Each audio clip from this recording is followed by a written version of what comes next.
natong hatagal pagtagad ning usa sa mga komento sa usa ka protestante nga ang title lang ning atong isgutanan karon kining makaluluoy kuno na kayo ang mga Katoliko tungod sa CFD.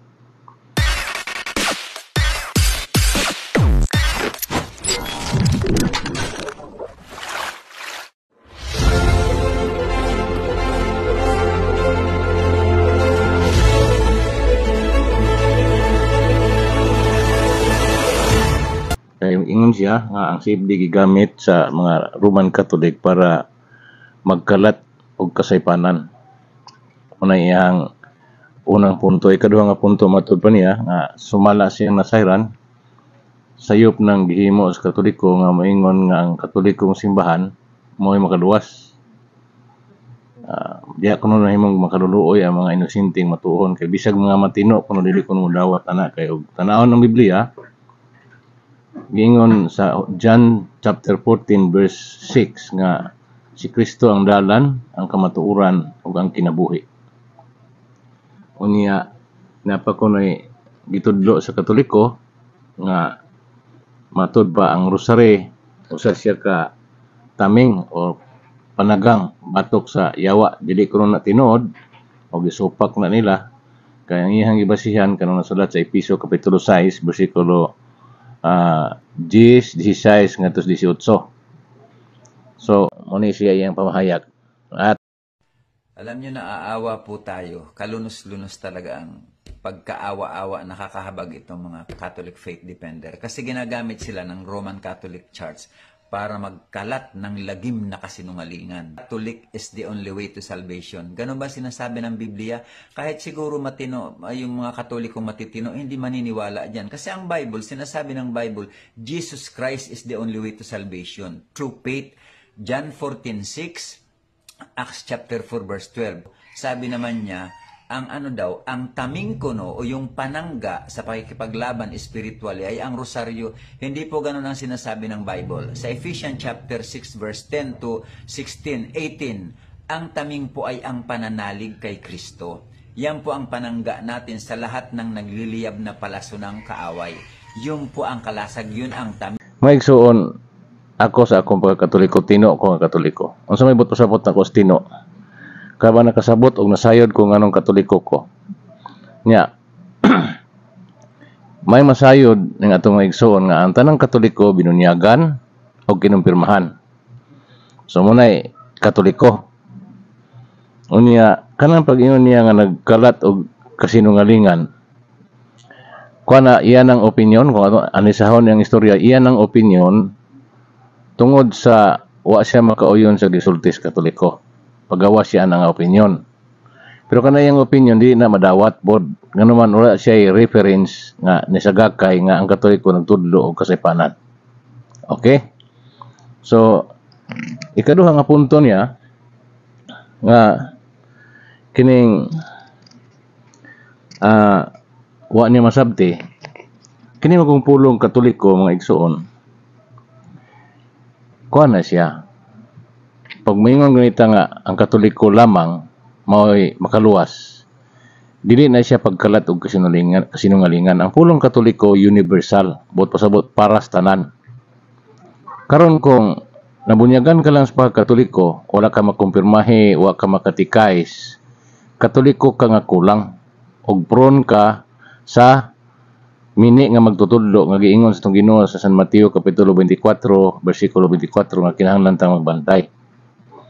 So para makabantay ta ani mga mini, munang una namong gisulti nga ang simbahang Katoliko mao gini siya makaluwas.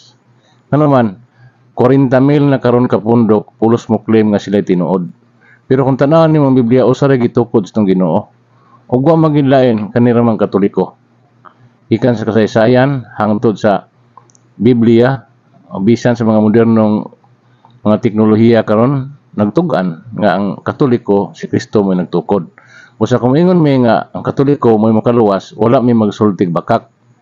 Hinoon nagdasig mis mga tao nga magsusi karon dili sila mawala tungod sa kadaghang pundok karon nanungha nga makapalibog na.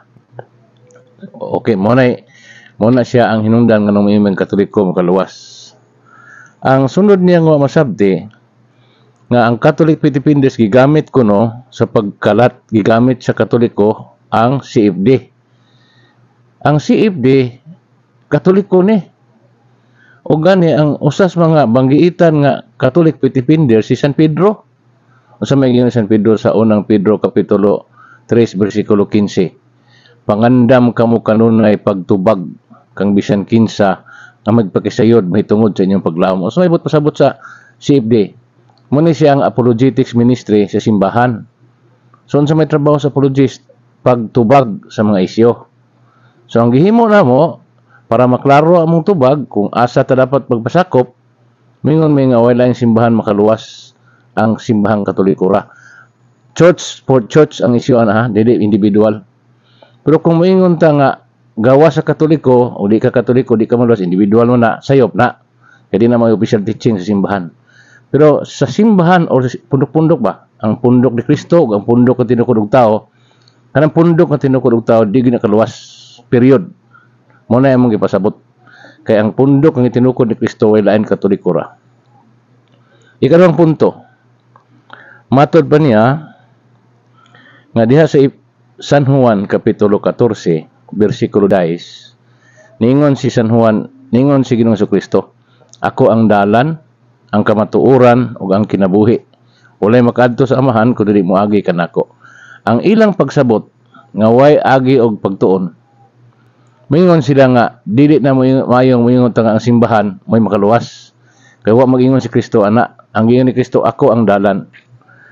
Kana may usa ka ignoranting statement. I'm sorry sa atong igsoon pero may nang mahibaw ka na ignorante na nga sinultihan. Ngano man niya ang rason. Kung atong tan-awon ang mga scholars, kana bang nag-study gid nga labaw bitaw nato? Usa ana si isa ka Jewish scholar nga si Saint Jerome sa iyang commentary, Jerome's Biblical Commentary sa page 757 ba to? Tanawon na to, i-check ta ng page na. Unsa may gingon niya?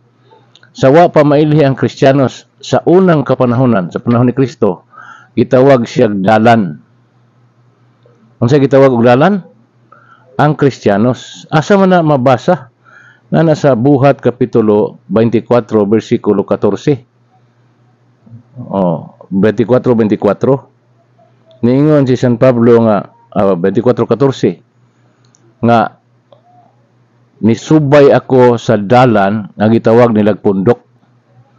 So kanang maong word nga dalan mo nay unang identity sa simbahan nga gitukod sa tong Ginoo sa wa pahingan di Kristiyano. Matod pa ni Saint Jerome usa ka Bible scholar. Nya kanang gisulti ni Saint Jerome suportado na sa Biblia. Buhat 24:14. Busa unsa man nato pagsabot diri pag ingon ni Kristo nga ako ang dalan, nagpasabot na niya nga manluluwas og sa simbahan. Ngano man, unsa may ingon ni San Pablo sa Efesio kapitulo 5 bersikulo 23. Si Kristo ang ulo o ang simbahan mao yang lawas. So pag ingon ni Kristo nga ako ang dalan, ang kamatuoran, lakip ang ulo og ang iyang lawas nagipasabot. Muna nga ang simbahan dalan sab. Pero unsa man nga pagkadalan aton ni klaro. Dalan ni siya padulong kang Kristo. O dili ka dapat mabulag diha kay kung tuwa ka nas baptist, tuwa na ka sa Badista, tuwa na ka sa Iglesia ni Kristo, dalan na padulong manalo. Sa baptist padulong na dito ni Joseph Smith. Kung manikas kang kibuloy, padulong kang kibuloy.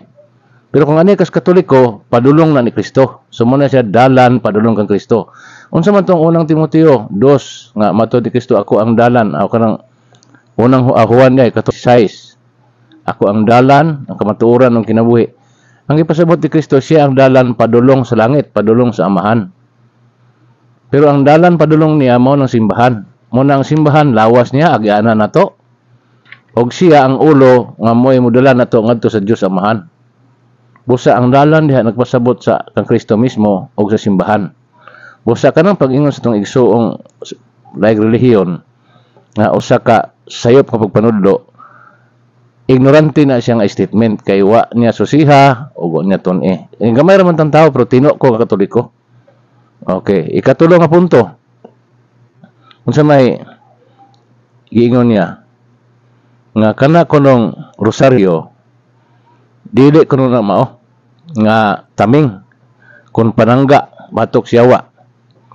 Wala di mag-Islam rosaryo god. Kay matod pa niya ang gitudlo ni San Pablo na sa Episo kapitulo 6 bersikulo 10 ngadto sa 16 ug 18 nga ingon ni San Pablo nga ikalo ninyo ang inyong pagtuo. Gamita ang maayong buhat kay pinaagi nini makasagang kamo sa mga nagbaga nga mga udyong ay pana kaninyo siyawa. Sakto gina, wag na siya masayop. Pero ang pangutana karon kung atakihon ka siyawa, mubasa kaning sulat ni San Pablo sa Episo 6, 16, 18. Kaning sulat ni San Pablo, instruction niya unsay angay buhaton para doon na tayo panagang. Karon human magbasa ana nahibaw na bakag unsay gitudlo ni Kristo o sa simbahan niya mismo unsaon nimo pagpanagang panahang atikihon ka og yawa. Wala pa. Mana ang simbahan nagtudlo nga kinahanglan ta magampo unsa may ampo nga kadlokan siyawa rosaryo. Nganong mahadlok man ang yawa ani. Tungod kay ang pagampo manggod kinahanglan pun-on ato tong nahuna og kasing-kasing sa mga buhat ni Kristo. Magampo ta nga unta makakat-on ta sa buhat ni Kristo. Unsa may buhat ni Kristo diha sa rosaryo? Una kanang gitudlo ni Kristo nga magampo ganita, ingnon to amahan namo na akas mga langit. Si Kristo may nagtudlo ana. Ug mo na una. Ang una gana Apostles' Creed. Unsa man ang Apostles' Creed? Muna siyang mga artikulo, mga doktrina, official teaching nga gitudlo ni Kristo mismo ipamemorize na nato ug mana among ditukon. Sunod dayon pagampo. Ikaduha, angelical salutation. Kanang pagsangpit sa anghel ngadto kang Santa Maria nga niyon anghel, maghimaya ka Maria puno ka sa grasya. Ang Ginoo ana kanimo. Ang anghel man ana may gisugo sa Ginoo nga mo na ditukon ngadto kang Santa Maria. Sa ato pa pagbuot na sa Dios gihapon. Unay ikaduha, ikatulo, mga misteryo. Unsa may mga misteryo sa rosaryo? Kung karong adlaw, sa adlaw, adlaw Miyerkules. Misteryo sa kalipay. Mga misteryo sa kalipay, imagine nato ang mga buhat ni Ginoong Jesucristo katong panahon nga nagmalipayon siya kauban siyang inahan. Kaya ang kanang kalipay nga isgutan diha, kalipay na sa pagpakatao na ni Kristo. Kanang mga rosaryo. Gi-imagine o gihandom na to na, gibutang sa tong hauna. Kaya mo nag-ingon sa Episo 6. Kanang gisgutan sa Episo 6, wa nila na masabti kung saan pag-apply. Ang simbahang Katoliko kanang Episo 6 gitudloan ta unsaon pag-apply.